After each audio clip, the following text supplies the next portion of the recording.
Good morning, everybody. When I get nervous, I get cotton mouth, and I need water, so please apologize the prop. Before I get into it, I just want to take a moment and take a deep breath in. If we all can help me. Okay, breathe in and out.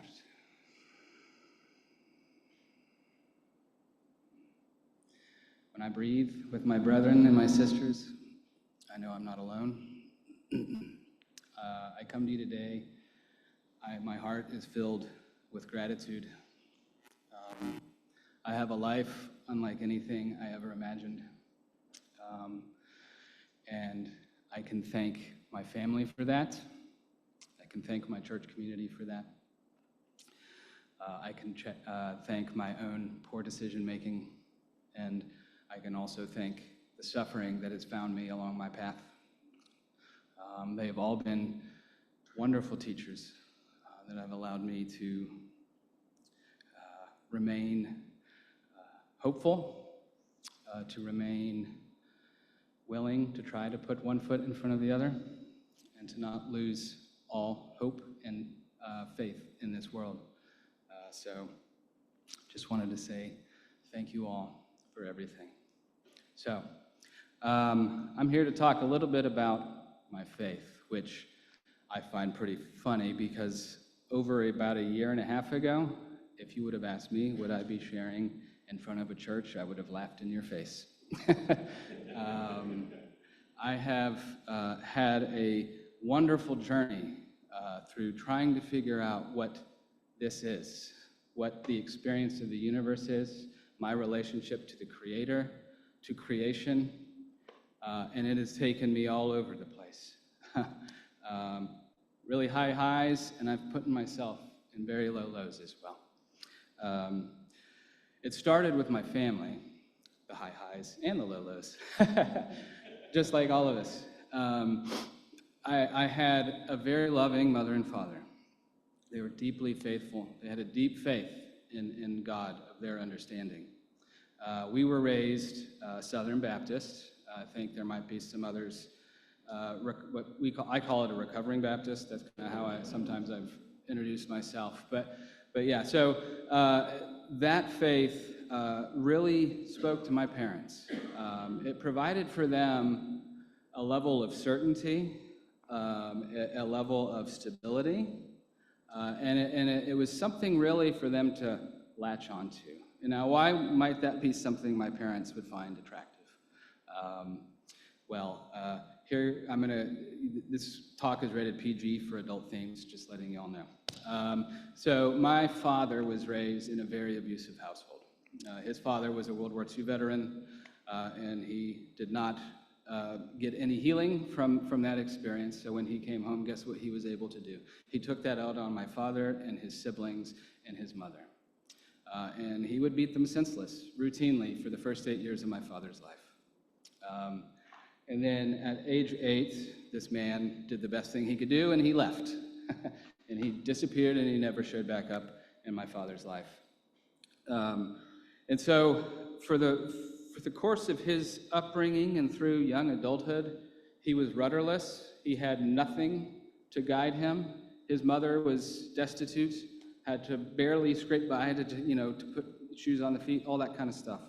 And so my father did what he had to do to survive. He was great at hustling, running little rackets. He did newspaper routes. He would steal recycling bottles and then sell them back to the place to get the money just to get food on the table. This is kind of the life that my father lived growing up. My grandmother remarried and somehow found an even worse human being to be with. But it eventually hastened my father's removal from the household. And so my dad went wild. He was in LA in the 60s, so you can imagine what kind of activities he got into. One fateful evening, he decided he was going to do a little acid. And he had this trip, and on this trip he had a blinding light experience. And he saw God, He saw where he was headed on his current path, and he had a conversion experience, much like Saul on the road to Tarsus, although I don't think Saul was under the influence of any mind-altering substances. So at that moment, my dad decided, I'm going to stop everything, and I'm going to go to church, and I'm going to become a different man. And so he did. And he found an independent little Baptist church there in Santa Monica, California, and he caught fire. And he decided he was going to go to school, and he went to school, this very small Bible college in the middle of nowhere, Iowa, and that's where he met my mother.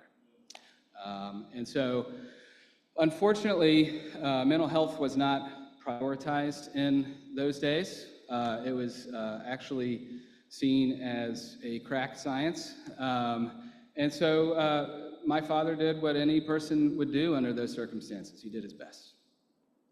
Unfortunately, my father inherited a lot of the characteristics of the men in his life. And so when we came along, we had a very volatile childhood. Thank goodness my father never beat us. I am so grateful for my father for breaking the cycle. It was something his family had probably for generations, and he was able to break that cycle, and he didn't beat us. But he wasn't emotionally and mentally healthy for us, children. And so it brought uncertainty, anxiety, fear. Yet, we went to church. In this church, it was heaven to me. It provided such a solace. Much like for my father, when I went to church, I knew I was going to be loved. They preached the message of love, all love, eternal love, everlasting love. It provided me community, a group of people that were like-minded or that I knew would have my best interests at heart. It also provided me certainty. Oh, I love certainty. That's my favorite thing on the planet. Let me tell you, that one I have found through my life so far, that one is never attainable. But I love it, and I want it more than anything. So I thought I had it. I thought I had it deep in my heart. And it also provided me with stability, and that was important. My house was very unstable. It was kind of up and down. I didn't really know what to expect. So going to church was a very comforting and stable process. So as I got older and kept going to church, I was a great student. I was a great churchgoer. I would show up early to go to like prayer groups. I read the Bible for fun, like on purpose, and I really loved what I read. Primarily like the Sermon on the Mount, some of the passages we read today as well. I started as I got into my teen years, I started questioning, why is it that we say these things? I'm reading these things in the Bible, and yet when I look at the behavior of my family, when I look at the behavior of the people in my church, and I went to Christian schools too, and the people in the Christian schools, guess what was missing? The whole works aspect of the faith. The faith that I belong to is all about belief. Belief that someone better than me, someone greater than me will fix everything, and all I have to do is believe. And so what I saw many times was an opportunity to put some clothes on a naked body, or to provide some food to somebody who is hungry or suffering. And all I saw was, God will take care of them. We take care of ourselves. And so I was in a weird place when I left high school, where I thought I had an understanding of what the basic tenets of Christianity was supposed to be. And then I saw all the people in my life who were professing Christians, and it just felt like there wasn't any action. It was just like, let's get together, go to church like it's a movie. We get the hour experience, it's great, and then we get to go home, and we just like live how we want to live. And so when I got to college, I was on shaky ground. And then I took a semester abroad to Honduras. And there I found suffering on a scale I never thought was even achievable. Growing up, I thought I was raised as sheltered as possible. I thought that my life was the average human experience. I didn't realize how privileged I had it. And so going to Honduras and seeing true joy and true peace and true happiness in people who materially have nothing, and then coming back to the United States and seeing the exact inverse, where we have everything. And what are we missing? We're missing peace, we're missing joy, we're missing connection. That wrecked me, to say the least. I had faith that was very strong, but insanely brittle. There's the littlest piece of doubt and the littlest amount of evidence just took my faith and just allowed it to crumble to ashes before me. And so I call this next phase of my life as the path of destruction. So at heart, I'd like to consider myself a deconstructionist. And so with those questions, I said, maybe that's not all true. So I challenged all of my beliefs. I challenged everything I was told. Don't do this, that, right? All the moral prescriptions that you hear growing up in church. I said, well, if this part doesn't seem like it's true, maybe all this isn't true either. I got to go find out. And so, boy, did I. And I made a right mess of it. Drugs and alcohol became my solace, just like church had been in early childhood. Throughout my 20s, I'm not going to go into many stories because we all know what depravity looks like. But I found, every opportunity to make the wrong choice, and I took it. And I essentially eliminated all relationships I had in my life, all sources of community, all sources of joy and peace and happiness. I single-handedly was able to remove them. I deconstructed them from my life. And I found myself at a bottom.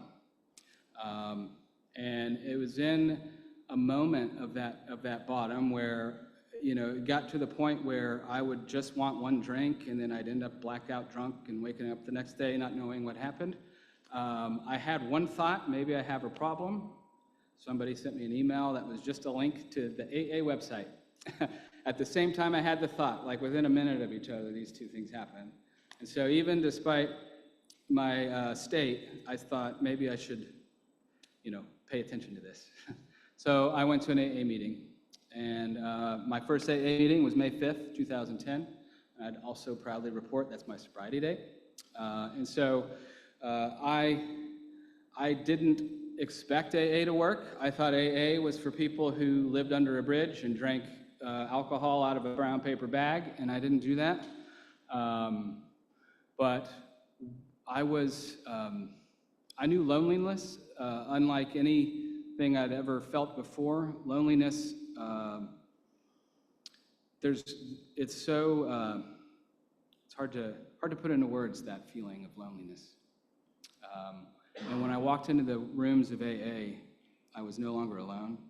I heard people sharing the darkest, saddest, most terrible stories about themselves, and people would erupt in laughter. And it wasn't laughter of like mocking, it was laughter of, ha ha ha, yeah, I did that too. It was identification. And AA brought me a community of people who were broken, profoundly broken, and they wore it openly on their sleeves as a badge of honor. And AA did enough for me for a long time, probably 13 years or so. I was a proud AA member. I would go to meetings, I led meetings, I sponsored a lot of people, I took meetings into rehabs.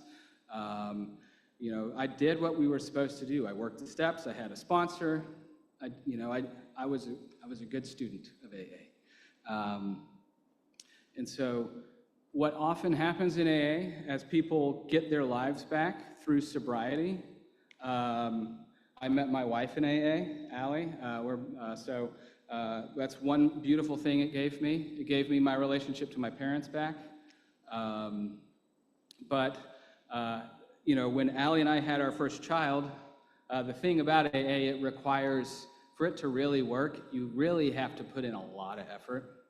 You have to go to a lot of meetings. You have to work with a lot of people. It's really the power of AA. But when we started having our children, well, your demands shift, right? I can't say, sorry, Abilene, I know you're an infant and you're hungry, but I got to go to this AA meeting real quick. You know, we were able to manage in time, you know, for a while. But let's just say the source that I had, the substitute for the alcohol, wasn't working. In my relationship, my relationship to alcohol had also shifted.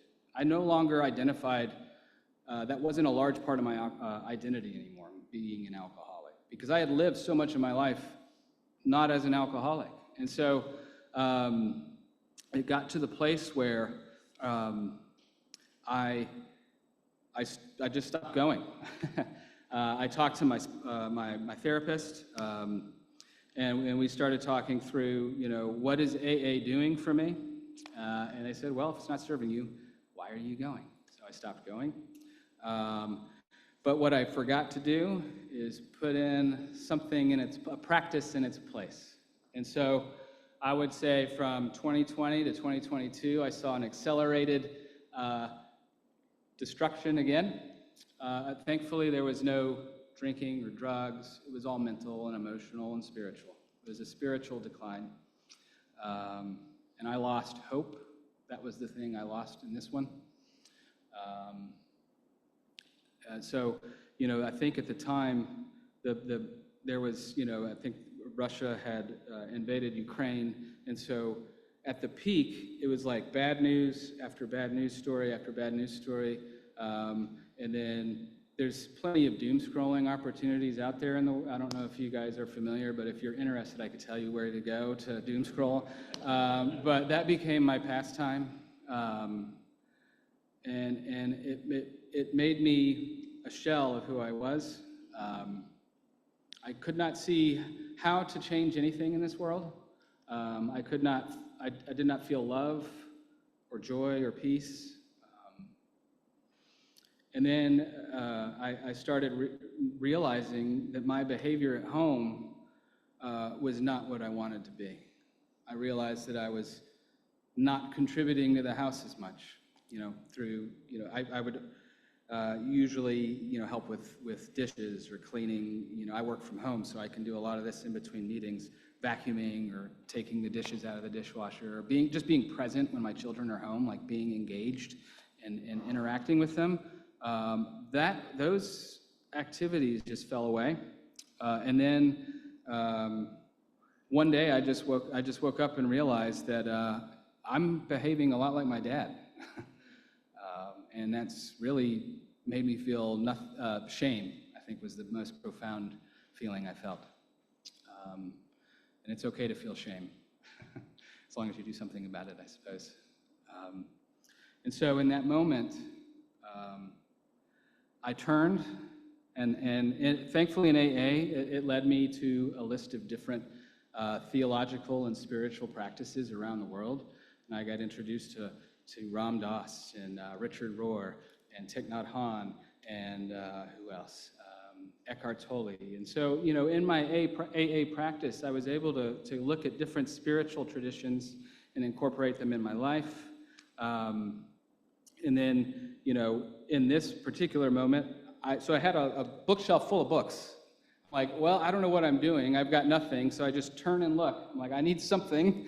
I'm despairing. And I found this book by this humble little monk from Vietnam. And the name of it was The Heart of the Buddha's Teaching. But it was the subtitle that really got me: Transforming Suffering into Peace, Joy, and Liberation. And I'm like, when I read that, I said, that's exactly what I need. All I've got is suffering. All I can experience right now, all I'm experiencing is suffering. And so I started a practice from that day. And I said, I'm going to sit twice a day, 20 minutes. I brush my teeth twice a day, so I'm going to just sit on a cushion twice a day. Even though I don't think it's going to do anything, I'm just going to do it. So that's how my healing practice began. And I could barely string along 2 minutes of sitting without my brain going and telling me what's wrong or telling me let's focus on this over here. I was completely scattered-brained. I couldn't even explain to you what I was feeling or the emotions or the mental states or the tension in my body. I had no relationship with what was going on inside. But through this sitting practice, I learned how to listen, first and foremost, to me, to my body. Where's the tension in my body? How can I ease it? How can I relax? Taught me how to love myself.